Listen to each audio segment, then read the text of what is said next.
once we start challenging our unconscious blocks, Yep. we really take away potentially our rock or something that we're used to, and it can feel like walking into the abyss. Yeah.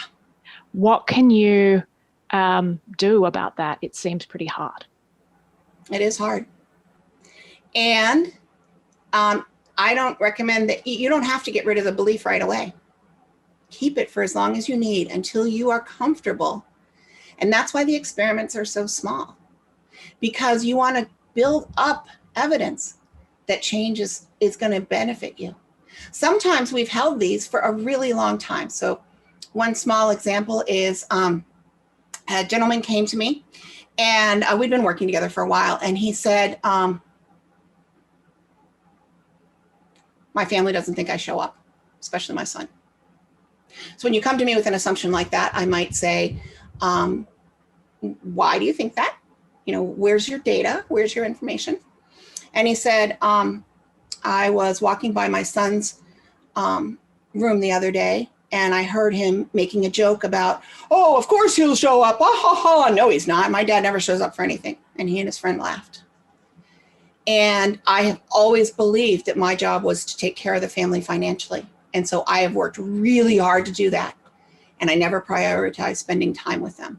And I thought they understood, because this was the most important thing. This was how they were going to grow, was for me to provide them with these opportunities.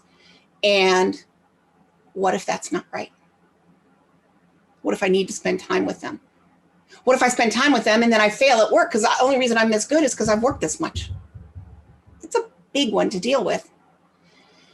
And so it's not that we made some huge change and all of a sudden you're not going to work and you're going to spend all your time with your family.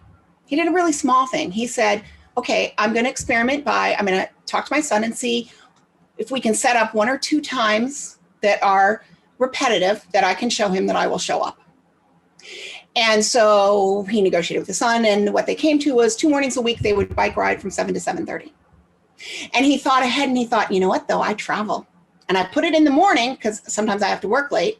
So I got that one covered, but I might not have the one covered when I travel. So he said to his son before they stopped, and what happens when I'm traveling? And the son's like, yeah, what happens? And the father says, well, I was thinking that we could still ride bikes. Usually the places I stay have stationary bikes. And the son was like, oh.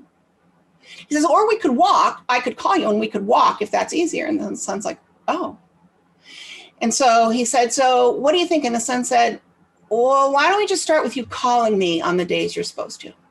So he went further in looking at, why is this going to fail? It'll fail because of my past patterns, but this is a little bit. It's not going to kill me. I'm not going to lose too much work. It's not, and I can prove to my child that I will show up and be there for trust.